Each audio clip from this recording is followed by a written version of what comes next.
Good evening, everybody. I'm Fictional Crystals, and they never picked up the rubies. A ruby came to them.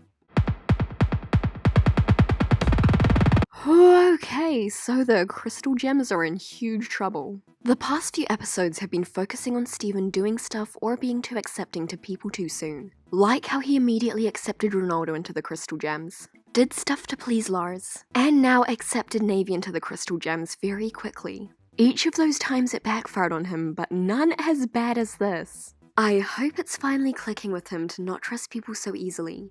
As for Lapis, she was great in this episode. Honestly, Lapis has been a pretty bland character recently. For the past few episodes she's been in, she's hardly done anything. But this episode, she was quite enjoyable. She still has trust issues. They didn't make her forget about the stuff that's happened to her so easily. This episode, she finally got some character development. Also in this episode, you could tell that Peridot really cares about Lapis's well-being. The episode starts off with Garnet and Steven making wishes on shooting stars. Garnet is so great to Steven. Another shooting star appeared, though this time it was actually Navy. She crash-landed on Earth. Back when Navy crashed into the ship in Adventures in Light Distortion, she was near Doc and Army, so they might have been close to landing on Earth too. I found it hilarious that Garnet couldn't tell the difference between the Rubies or remember their names. Navy, the Ruby who seemed to like the Earth the most, wanted to join the Crystal Gems. What a lovely planet! Garnet was skeptical with Navy, but Steven being Steven immediately trusted her. He knew she was one of the nicer Rubies. Again, Steven managed to convince Garnet to let someone join the Crystal Gems.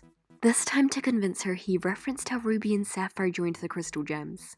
Steven took Navy to live at the barn with Peridot and Lapis. It was cute how they were stargazing like Garnet and Steven were doing. Peridot was just so nice in this episode, especially to Lapis. Peridot's learnt from Steven. Like him, she accepted Navy into the group. Although Lapis had issues. Bad things have happened to Lapis in the past. It took her a long time to move past the bad stuff that happened on Earth. In fact, she's still moving on from that stuff. So she couldn't imagine Navy getting over the stuff the Crystal Gems did to her so easily. But like Garnet, she went along with it anyway, though she was a bit territorial of the barn. New Barney! What? No. Hold on. We're not leaving our home.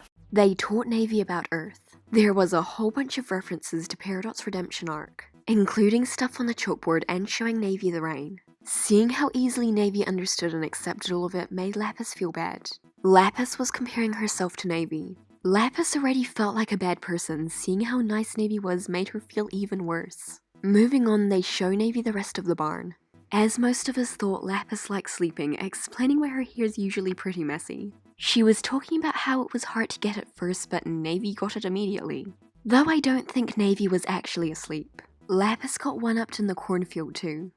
Hello, corn. Maybe she can't hear me in there. Don't bother talking to the corn.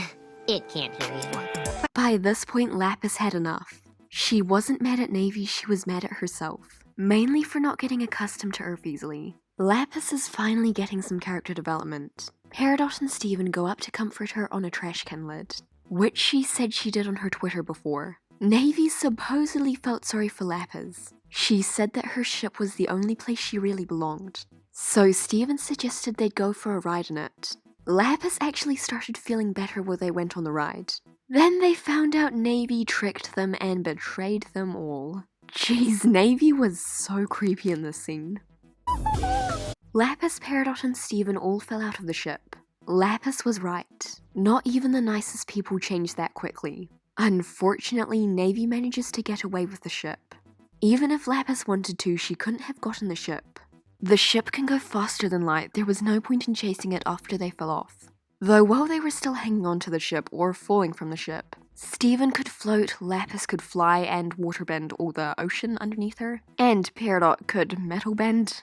Garnet was on the shore with the red and blue balloon for whichever path Navy ended up taking. I think Ruby and Sapphire may have had a small disagreement on their predictions for the future. This episode goes to show don't judge a character just because they're cute. But now watch everyone say Leggy's the best Ruby. In this episode, you can see Pumpkin's getting better with Steven. But now the Crystal Gems are in trouble. Crazy Navy took back her ship. There's no way the Crystal Gems have the means or are fast enough to go after her. She's not as dumb as she first seemed. She's going to report what happened back to HomeWorld. If she wanted to, she could also pick up the other rubies. One problem with the crystal gems is they don't resolve problems while they're still small. They disregard things so easily. Even with future vision, they don't see how big the problem could get until it smacks them right in the face. However, I don't see this as a flaw in the writing, the characters are meant to be that way. HomeWorld's invasion is coming, season 4 is almost done. Things are tying together and I think the next few episodes will also be quite plot heavy. But possible futures aside, I really liked this episode. Anyway, thanks for watching, cause that will be all.